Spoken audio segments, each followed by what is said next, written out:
Hey guys, welcome to this tutorial video. This is actually a second part of the tutorial where I teach you guys how I actually edit my digicam photographs to look like film. On my very first video, which if you haven't seen already, I would link in the description down below or in the cards above. In that video, I did show how you guys can use the RNI Films app in iPhone or iPad in order to make your photos look like film. But on this specific video, I will be teaching you guys on how I use Negative Lab Pro in Lightroom. Negative Lab Pro, or NLP for short, is a plugin that is used with Lightroom that is used to convert film negatives into a digital photograph. I have been using Negative Lab Pro since 2018 when I started scanning my own films and then converting those film negatives into a positive photo. So you might be wondering why I am using a tool that is made for film and using it on digital. You will find out on the tutorial. Also, I would like to mention that the photos that I will be editing for this specific tutorial were shot on an older digicam. This was a digicam that my dad bought back in 2005, and I'm really lucky that he still has it. And then I did ask him if I could have it. This only has 3.2 megapixels and it actually just have like an inch LCD screen at the back. So I will definitely have a review on this bad boy in the future, so stay tuned for this. So without further ado, let's hop on to the tutorial. As I said earlier, Negative Lab Pro is a plugin that is used with Lightroom. Negative Lab Pro is mainly used to convert film negatives to make it positive or digital. But I'm actually using that tool as well on my digital workflow when I take digital photos, because I really want to mimic the film look on my digital images as well. So on this image right now, this is the image that we are actually working on right now. This was an image that was taken from another digicam that I showed you guys a while ago. I think this is a good image to make it look like film. Everything about this picture actually would look a lot better if it has been edited to look like film. Let's start with the first step, which is reversing the tone curve of the image to mimic the film negative. Then we can use Negative Lab Pro. First up is reversing the tone curve. Right at this point, it looks like a film negative, and then we can use Negative Lab Pro. You might be wondering why I do this when the image itself is already a digital image. I do this because of Negative Lab Pro's processing engine, which is really good at converting negatives to positives. It definitely makes the base image look like film. So next up, I would be converting it using Negative Lab Pro. Right at this point, this is the part where I get to select whether my source is from a TIFF scan. That only means I scanned a film negative, but at this point, this image came off from a digital camera. So color model, this is basically just, I always leave it front here. Pre-saturation, I want my photos to look somehow like more saturated already. That's just my preference. You can leave it at default as well if you want, but I leave it at 4 medium. Border buffer, this doesn't really matter because this one is not a film, so I just leave it at 5%. And right after that, I convert the negative. So as you guys can see, it takes a few seconds. Analyzing image. At this point, this is the converted image of the photo. So as you guys can see, you might be wondering how come I have other settings here already, like automatically. These settings came off from a previous conversion that I did, so it was just saving whatever settings that I had from the previous convert. So I'm just gonna reset that. So basically, this is how it looks like now. So now this is our base image. I just show you guys the before and after. And if you ask me right now, I really like the look on the converted one by Negative Lab Pro. At this point, I would tweak my settings using Negative Lab Pro, and I'll just adjust it to my liking until I get the right feel for it. Right at this point, I will be editing this converted image through the Negative Lab Pro settings. Pretty much, I always like using cinematic rich. It kind of makes the look on the image a little bit more cinematic, hence the reason why it says cinematic rich. It's a preference, so it's up to you what you want. It could be flat if you want. You can go for log, you can go standard. Standard is always the default that it defaults to.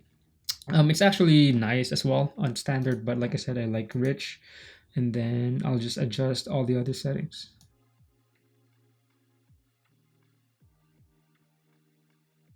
I think at this point, I'm pretty happy with this base image. So I'm gonna make a copy and select apply. This is the before and after. So as you guys can see, the one on the left is the one that came straight out of the digital camera, and on the second one, this is the converted image with Negative Lab Pro and its settings applied to it. I really like it like this. I mean, we all might have different type of preferences, but in my case, this is what I like. Now that we've converted using Negative Lab Pro, the next step for me is I actually have presets from Visco that I got from a few years back. The one that I use is what it's called Visco Film Essentials. This is only the presets that I always use and just play around with the images that I actually edit, and then just edit out using the Lightroom settings after applying the preset. We can go at 400H. Like this one, I really like this color right now. So the before and after right here, as you guys can see, we can definitely see that the left one looks like film, but on the right one, after applying the preset, it definitely looks like film, and the tones of this image looks like a tone from Fujifilm. I can actually show you guys what the other presets look like just for the sake of this tutorial. Agfa, this actually looks nice as well. Agfa Vista, that's too much. Astia, Fuji Neopan. This one looks actually good as well. It actually kind of, you know, goes with the vibe. Ektar, this one looks good.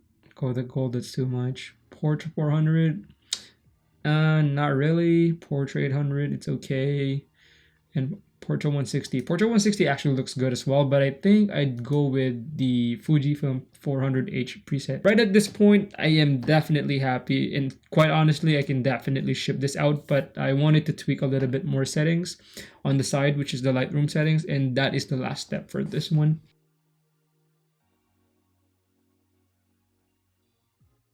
Like at this point, after adding a little bit more grain to the image, I think I'm really happy.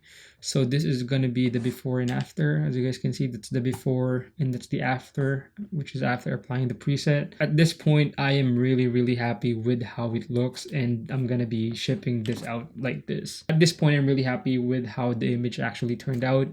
And you might be wondering, why did I have to go through the hassle of actually reconverting an already digital image through Negative Lab Pro instead of just applying the preset right away on the image? I'll show you guys what it looks like if I just did that. So let me just create a virtual copy of the original image. So this is the copy. This is the image after going through Negative Lab Pro. Let me reset it. So now this is the original image. So now if I did apply the same preset, look at the difference. So this is the image with the same preset as this one. So this one on the left is the image that went through Negative Lab Pro, then I applied the preset, while the one on the right is the original image, and then I just applied a preset.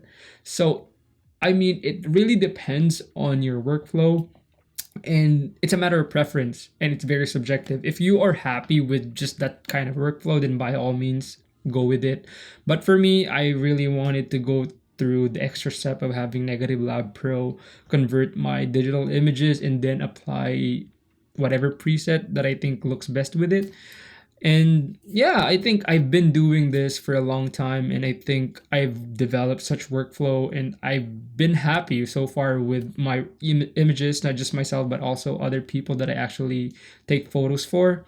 And yeah, I think that's pretty much it. So I also just wanted to show you guys, this is the original image and the image that has been converted with Negative Lab Pro, and finally the final image with the preset that has been applied to it. Negative Lab Pro is just an amazing tool in my honest opinion, and I've been using it for 4 years now, since 2018, and I'm by no means getting paid by Negative Lab Pro to say this. And I have been initially using Negative Lab Pro in converting my film negatives because I do scan my own film negatives, and then I just discovered that I can actually rescan my digital images through Negative Lab Pro to actually make the base images even better. So if you're asking me if this tool is actually worth the price, which I think is $99, then I'm gonna say yes to it, because for the last 4 years that I've been using it, I am definitely happy with the purchase. So also, here are a few more photographs that I've edited with the said method.